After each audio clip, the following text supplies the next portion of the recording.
We bring you business news now, and Emmanuel Wajuyafi is here. Hello, Emmanuel. Hi, good evening, Izzy. How are you? Good evening. I'm well, thank you. How about you? I'm fine, thanks. All right, great.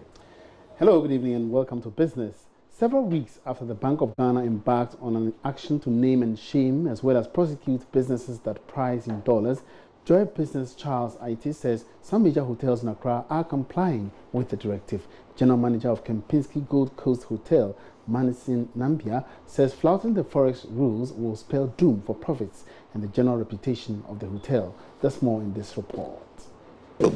One needs to understand the nature of the business before we talk about we quote in Ghana cedi or in US dollars. Anish Nambia is the general manager for Kempinski Gold Coast City Hotel, one of the plush 5-star hotels in Accra. I first asked him if his outfit is compliant with Central Bank's Forex directives. Our local pricing on the counter, if you go and ask for a room, most of the time, of course, it would be Ghana cedi. All local contracts are quoted in Ghana cedi. We have been comfortable in the past quoting in US dollars, of course, but obviously since the Bank of Ghana has given us new guidelines which clearly says that we cannot advertise, we cannot quote, or we cannot collect in US dollars, we are complying with what Bank of Ghana is saying. So far, some hotels have applied for exemptions from the central bank to receive payment in dollars. For Kempinski Gold Coast City Hotel, this exemption covers international transactions alone. Some of these countries have contracting procedures with us. Crew contracts, for example, that we sign with Delta, contracts that we sign with the World Bank, for example, because World Bank is one of the largest customers that we have in the hotel. And they go through something which is called an RFP process. These processes are originated in those countries. All international contracts go through a process in the middle of the year. However, the Bank of Ghana does not stop us from internationally contracting in US dollars. With the hospitality sector being one of the key contributors to GDP, the phenomenon of quoting in foreign currencies is said to be putting severe pressure on the city. That in fact all prices are in Ghana cedis and inclusive of 17.5% VAT. It's indeed quoted in cedis. At the Mervinpick and Accra City hotels, prices were quoted both foreign and local currencies. Meanwhile, the central bank has embarked on some distress action to name and shame some businesses that quote and charge in foreign currencies. Corporate will be liable to fines and possible jail terms. So should you visit any hospitality sector, you may have to look out for price quotes in cities only. Anything short of that will be against directives from the Bank of Ghana. Beyond this override compliance, there still remain concerns regarding whether or not most of these hospitality firms are actually agreeing to the Bank of Ghana's directive and complying if need be. I'm Charles Aite for Joy Business. The World Bank has started training 300 young people in artificial intelligence, AI, as a way of helping to build capacity of Ghanaians.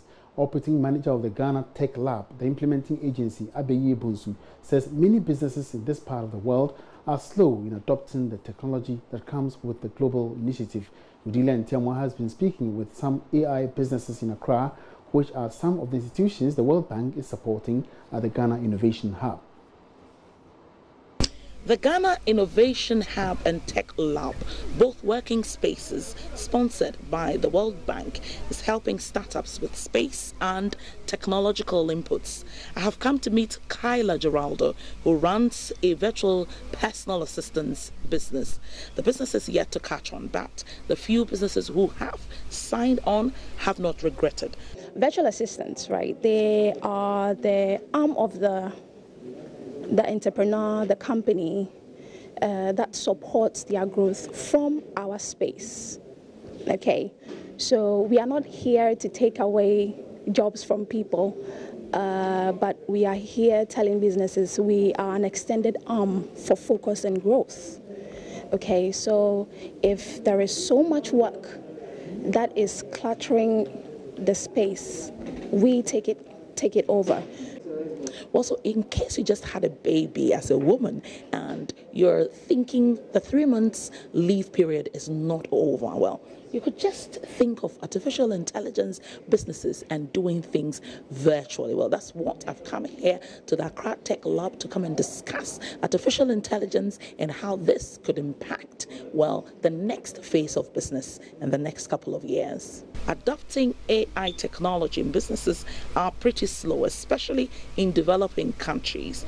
The World Bank has, through the Ghana Tech Lab, trained some 300 people to fill in the skill set needed for artificial intelligence. Abeye Bonsu is worried companies may not take advantage. About 2 months ago, we started this national AI training program. It's basically aimed at training about 300 young people across the nation in almost all the 10 regions. Well, we have 15 now, I guess, yeah. And the focus for that was really to start to take advantage of the fact that AI it's marvelous. It's emerging technology, and obviously a lot of young people are getting interested in it. The unfortunate thing here in Africa is that because of emerging technology, a lot of businesses have still not caught up to it yet. And so what we're doing basically is to start to equip these young people with skills to prepare them for the next stage, basically the future. Now, all bank customers are to be issued with domestic cards before the end of 2019. Details in our local wrap next. The Ghana Interbank Payments and Settlement Systems Limited has said all bank customers are expected to be issued with GH-Link cards before the end of this year. This, however, does not prevent them from getting an international card. The new development will give customers the option to decide which card to use for their transactions instead of being limited to international cards only. The transfer of pension contributions from the temporary pension fund account held in the Bank of Ghana to duly licensed privately managed pension schemes is currently in its final stages. Gold Street Business reports the funds outstanding comprise contributions entirely from public sector workers. The Ministry of Railways Development has announced that it is pursuing the revamping and development of railways by employing environmentally friendly technologies which do not have negative effect on the environment. The Minister Joe Gate also said the ministry is collaborating with the University of Mines and Technology at Takwa in the Western region to establish the School of Railways. And that's all for now. I'll be back with more business after 8 p.m.